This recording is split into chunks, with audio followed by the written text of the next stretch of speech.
Hi everyone. We will start right now. Jessica will talk about the Klein-Gordon equation and Dirac equation and its importance for the standard model. So let's begin.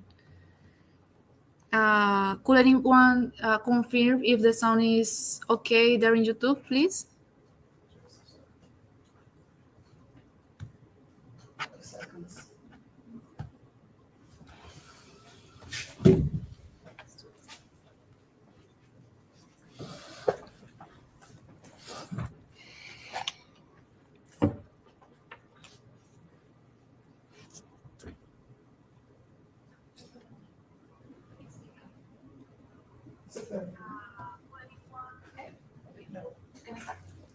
Hello, I'm Jessica Leticia, and in today's presentation, I will talk about the Klein-Gordon and the Dirac equation. First, I'll make an introduction talking about particles, types of particles, then talk about the Schrödinger equation, then the Klein-Gordon equation, and then the Dirac equation. Well, first, I'm going to talk about the types of particles we have. We have bosons and we have fermions. Fermions have fractionary spin and bosons have an integer spin. Okay. In the types of fermions, we have quarks and we have leptons, which quarks are building blocks of hadrons because, for example, we have a proton, which is made by 2 quarks up and 1 quark down. And the quarks up stays together very tiny in a proton because there is a gluon uniting them by the strong force. It's a very strong force to unite opposite charges together in a tiny space. We have 3 generations. One is heavier than the other. Well, we have this first generation, which is the up and down quark. The second one is the charm and strength. And the third is the top and bottom. For leptons, we have electrons, muon, and tau, which one is heavier than the other. In this order, the crescent order. And we also have neutrinos, which have almost no mass, but it's not exactly, we know it's not detected yet. Well, we have flavors for these neutrinos. We have the electron neutrino, the muon neutrino, and the tau neutrino. And for bosons, we have vector bosons, which are a gluon that makes the strong force.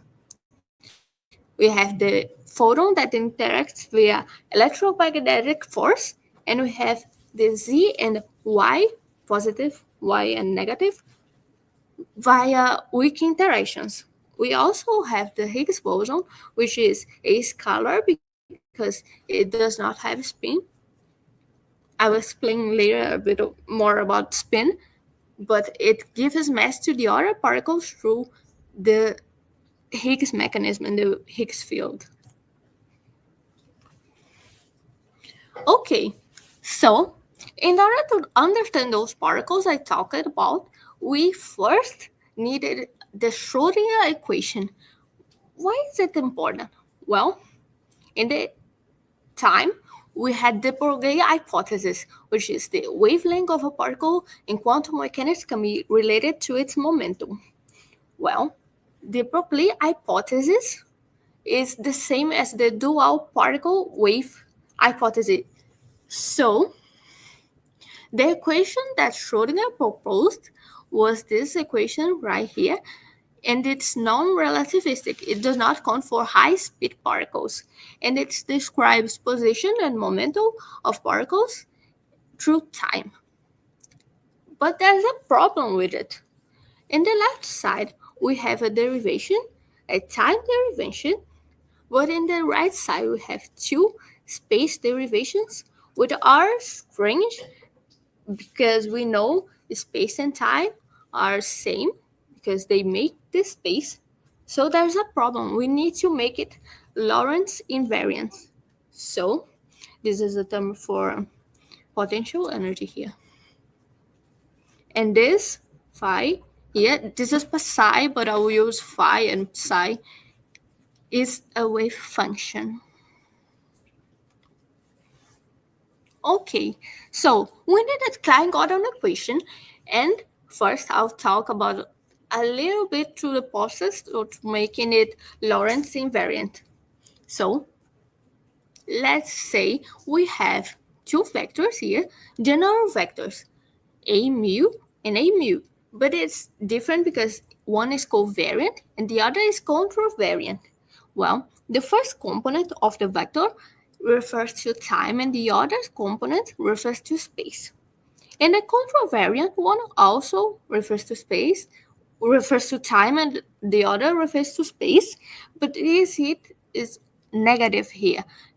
Not necessarily be negative, the time he could be negative and the other space could be positive here, but it's the notation I'll be using. So to transform the contravariant to the covariant, we did the metric tensor, which is a space in Minkowski space, which just changed the signal of the space components into positive or negative through the metric tensor. Okay, going back to the Lorentz transformation, here for space is a vector, 4-component vector. The first we transform through Lorentz transformation, and for simplified it, because it will be very huge if we use the speed of light. So we use natural unit, which means for every constant we have, for example, h bar, which is the reduced form of the Planck constant. We have the c, of course. They will be equal 1. Just simplify, so it disappears here. Well, I will use Einstein notation because it will simplify. I will not use so many summatories here. Okay, so this is the notation. So, as I said, the Broglie hypothesis relates the momentum to the wavelength. So, I put here momentum vectors for which you play with. Okay, this is a 4-component vector. Just to clarify, because this is in a vector form, the x, y, and z are right here. And the first component, we have E over C, but C is here and also here in the natural unit, so it becomes on, it disappears.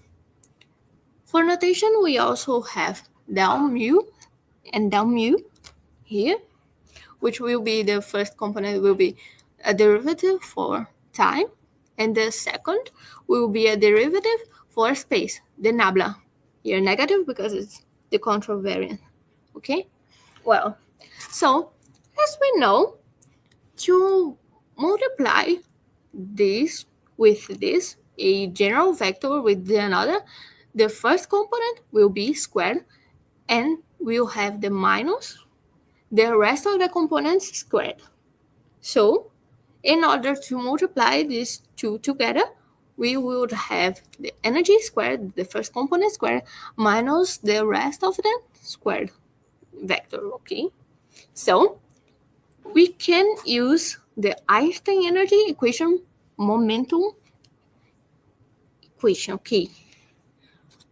We have here a format, E squared equals P squared plus M squared is the mass, the momentum, but here we have not a speed of light constant because it's in the natural unit, so it disappears. But here we have a C and here also a C squared, a C to the 4.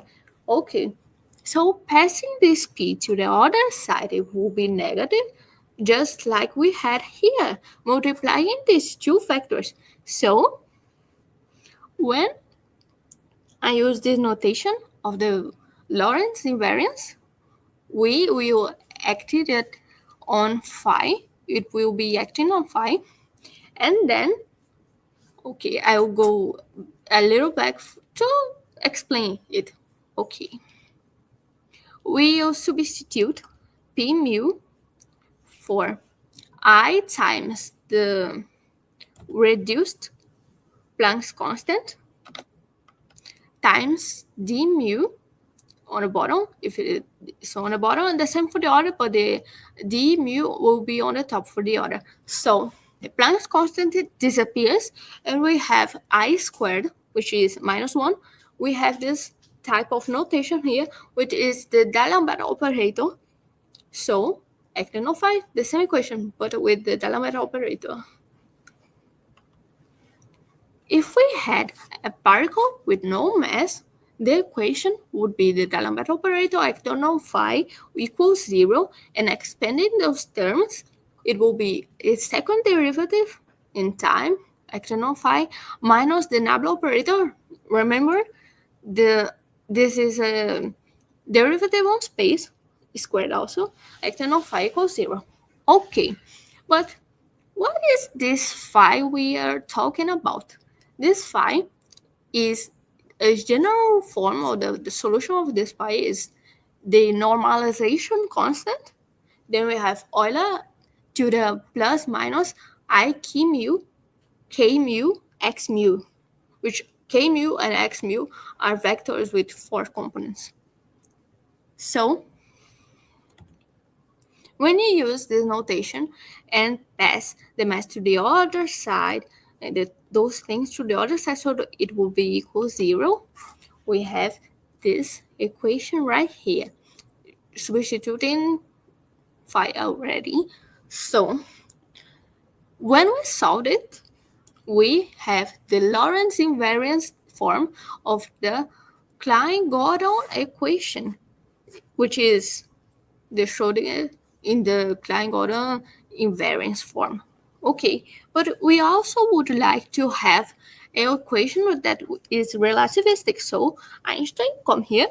We have the Einstein equation I used before, acting on phi, I know. And we use energy and momentum operators. We will substitute here and the other here. In making the solution, we will have finally the Klein-Gordon equation. But there's a problem with it, because we have a second order derivative, and it's very, very problematic, because when we come to the Einstein equation, it means that we would have both positive and negative solutions. But this is a very huge problem. What does negative solution mean? It means we would have negative energy and negative probability. Impossible, right? So we need Dirac. Dirac tried to solve this problem with plus and minus, and for it, he made the equation be a first order equation. So we have here the Dirac equation, which is the energy acting on phi, and this is the coefficient alpha, the momentum vector beta is another coefficient. We must know what does it mean, and that m acting on phi. Okay, we put this equation in terms of energy and momentum operators, which will just open the terms here. It here will be the same, and making it squared, it will be very huge. So in order to simplify it, we need to find another matrices to help us define it. Okay, this is the equation. It should be very, very equal to it, very equal. Okay, and those are the coefficients.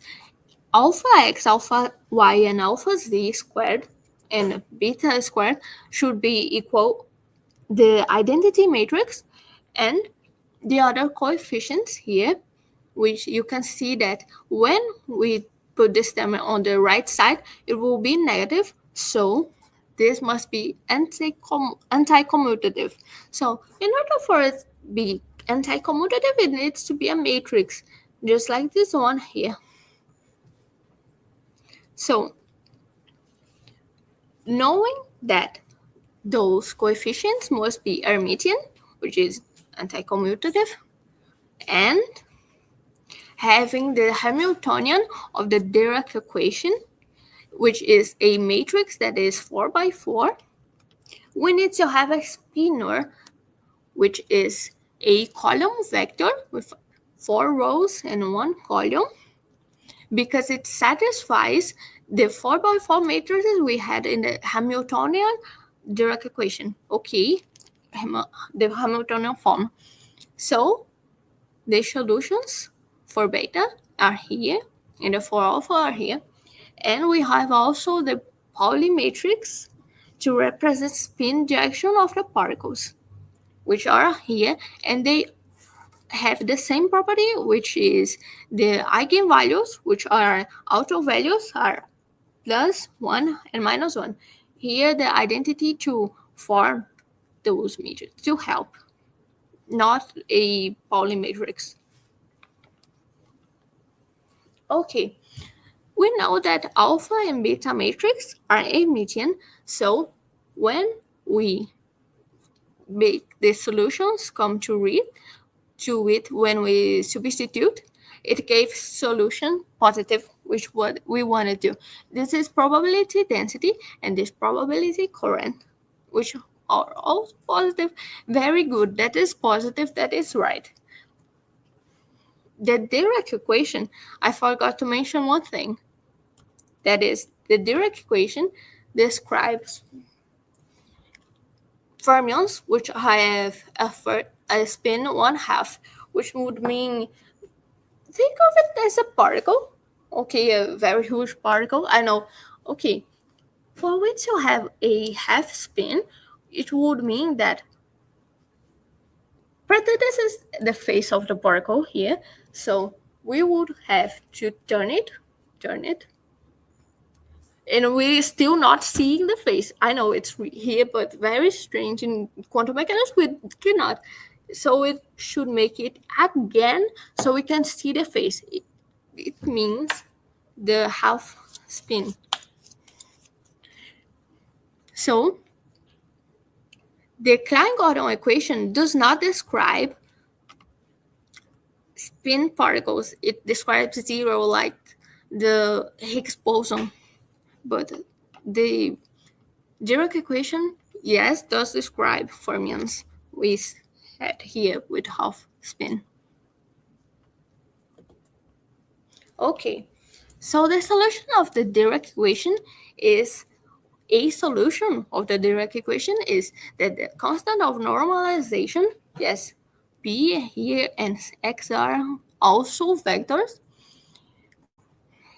And the solution, when we put in the Dirac equation, it really is very similar. So it satisfies what we want. It equals 0. So if it equals 0, we could have a spinor to form a solution. A spinor is a solution. This is spinor here. So what does negative energy mean for Dirac?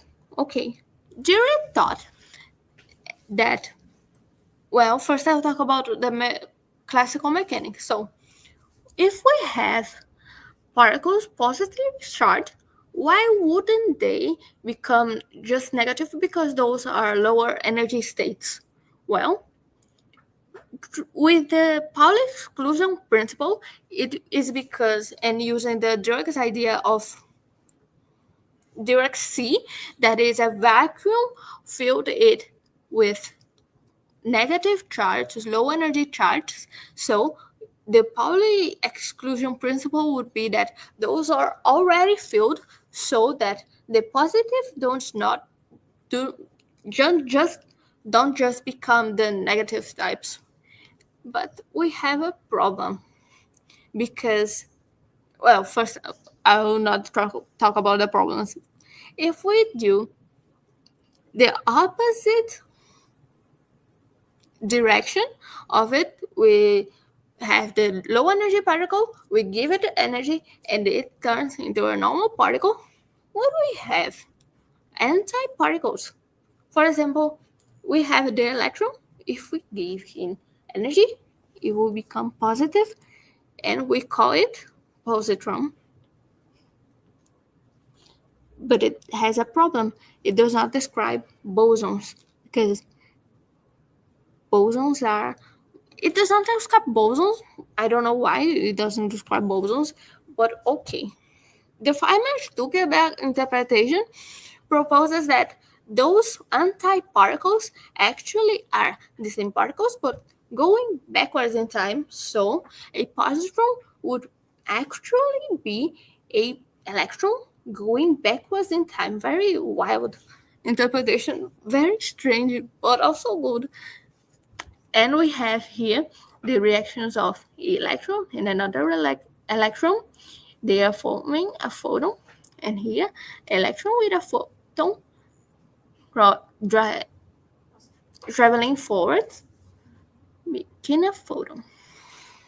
And that's the end of the presentation. Thank you for your attention. If you have any questions, ask me.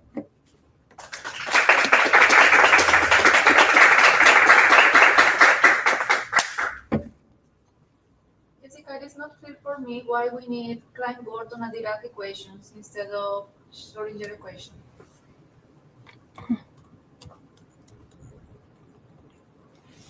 Okay, the Klein-Gordon equation treats really with the Lorentz invariance, because we need Lorentz invariance, because the Schrodinger equation only describes particle not so fast.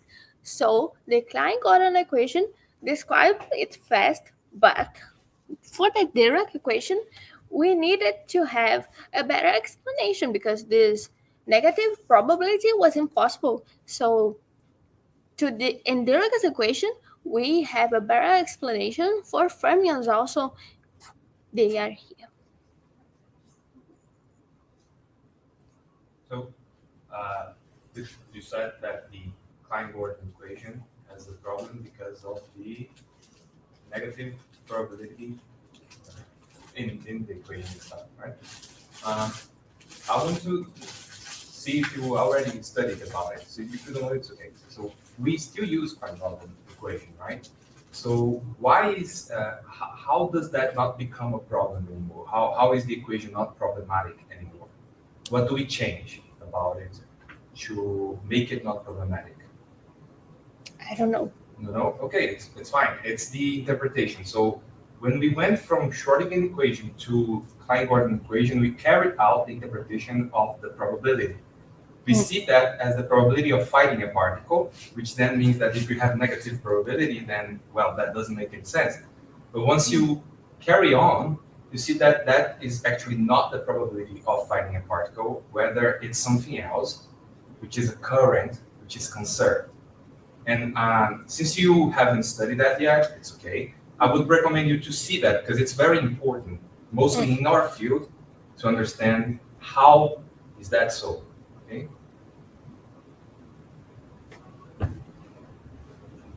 Questions? I have a historical note, because I don't know if you know about Dirac, how Dirac was in his life, but he was a very shy person. He did not speak a lot, and the Bohr and Pauli and others, they are also questioning him why he's not taught. And they questioned that he was not very good physicist because he did not speak very much, he did not participate in the discussions. But and once when he was trying to obtain the equation that gets his name, the Dirac equation, I think that was Pauli who was asking to him. He was trying to do something, and he said that he was having very trouble to take the square root of something. And in the next week, they asked him if he was already taking the square root, and he said that not yet. And they asked, what is so difficult to take just a square root? And as he finished of taking the square root, he obtains the famous Dirac equation. But basically, he was taking the square root of the Klein-Gordon equation. I think he said he was taking the square root of a matrix. Yeah. I think he was talking about this. Yes, I put this. I thought I was not gonna talk about it, but okay. Here's the try to make the square root of the matrix. It's represented by this p and slash here. So the square root times the another square root would be a normal. So he tried to find it, but as I haven't talked about the gamma matrices, I haven't talked about it because it's the covariant form of the Dirac equation, which it gives a very similar solution, but there's a negative signal here, which is it. I think the idea behind the Klein equation from the Schrödinger equation is because he's using the Einstein equation of energy to try to come up with a new equation, and then he has to use this covariant notation and come up to be a relative field. It's not Yeah, I need to be clear that because people usually say that there is a problem with Schrödinger equation. Mm-hmm. Actually, Schrödinger equation describes quantum mechanics, and it fits very well for all of problem. There's a problem with Schrödinger equation. You try to describe a relativistic particle in the quantum realm, let's say. So you need to bring this covariant notation and bring Klein-Gordon equation because you are not treating time and space with As you can see in the Schrödinger equation, I think it's just a derivative. Yeah. And in the case of it's a second derivative, and it's more related to a heat equation than a wave equation. But at the end of the day, heat also spreads like waves. So you can so there you go. I think there is a way to. There is a chapter in the Goldstein.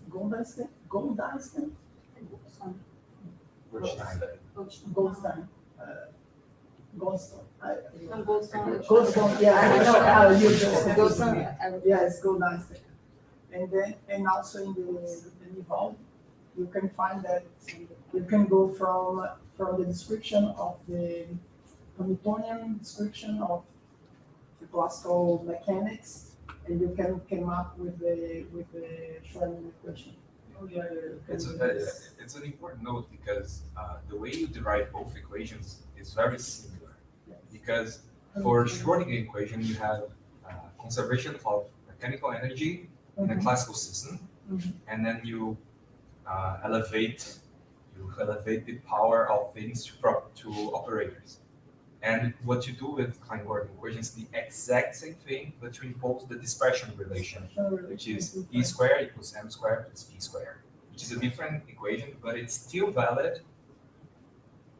The fact is that we learned how to go from, and that's something really beautiful, and at the same time it's very crazy because the guys learned how to use matrices in quantum mechanics because people were not used to use matrices in physics. And then one of the guys was studying, trying to describe how the hydrogen's transition was happening, and he used matrices. He realized that it was like matrices, but he was trying to multiply, and it was not the same. But there's a historical background. But at the end of the day, I think what is nice is that people learn how to transform like a momentum operator, for example, a momentum which was just some kind of vector, and they transform it into an operator. It can become a matrix. It's a more powerful way to understand because beyond calculus you can use algebra. And it's funny because usually when you are learning quantum mechanics, the professors, they do not describe like it's an operator. They do not say it's a vector operator. They just say that it's an operator. And you don't know the difference between a vector and an operator. And at some point, And sometimes some notations are just like vectors and you exactly also in your textbooks. But at the end of the day, it's like I think Sakurai makes this confusion. Like, okay, now we're talking about operators. We realize they are vectors. If they are vector, they are vector operators. If they, That's operators. yes, and then because you have, for example, vector fields, and these vector fields, they may be vectors. They may be also axial vectors. So you have to distinguish, you have which is a scalar operator and what is a vector operator. It's nice. It's nice. So let's think. I have one observation. It's nothing about theory. Can you go back to the second slide? I think It's this one. Can you tell for me the name of the bosons, the vectorial bosons? Vectorial bosons, gluon, photon, Z boson, Y plus and minus boson. Yeah, it's W. Ah, okay. It's W. It's one. Just nothing about it. W plus and W. I think we can stop here because we need to present another presentation. Yeah. So let's send the speaker again.